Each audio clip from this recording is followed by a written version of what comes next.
నేను సూటిగా అడుగుతున్నా, దాంట్లో మీరే రాశారు, భవిష్యత్ దృష్టి స్పష్టత రెండూ లేని ద్వేషపూరిత దృక్పథంతో జగన్ విషం కక్కుతున్నాడు అని.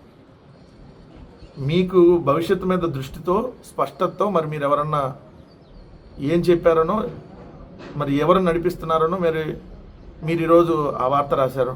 మాకు ఆంధ్రప్రదేశ్ భవిష్యత్తు మీద దృష్టి ఉంది, స్పష్టత ఉంది కాబట్టే అమరావతి బాగుండాలని మనస్ఫూర్తిగా కోరుకుంటా ఉన్నాం, ఆంధ్రప్రదేశ్ బాగుండాలని మనస్ఫూర్తిగా కోరుకుంటా ఉన్నాం.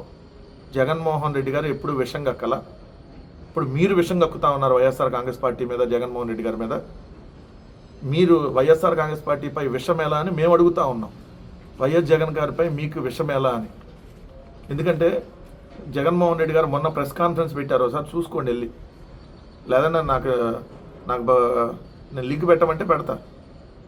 22/5/2025 జగన్మోహన్ రెడ్డి గారు తాడేపల్లిలో మా వైఎస్ఆర్ కాంగ్రెస్ పార్టీ ఆఫీస్లో ప్రెస్ కాన్ఫరెన్స్ పెట్టి దాంట్లో అమరావతిలో జరుగుతున్నటువంటి దోపిడీ మీద, అమరావతిలో చంద్రబాబు నాయుడు గారు ఏ విధంగా స్కాములు చేశాడని, కిలోమీటర్ రోడ్డుకి 60 కోట్లు, కిలోమీటర్ రోడ్డుకి 60 కోట్ల, సో వాటన్నిటి గురించి వివరిస్తూ అమరావతిలో ఉన్నటువంటి వాస్తవ పరిస్థితులను వివరించారు.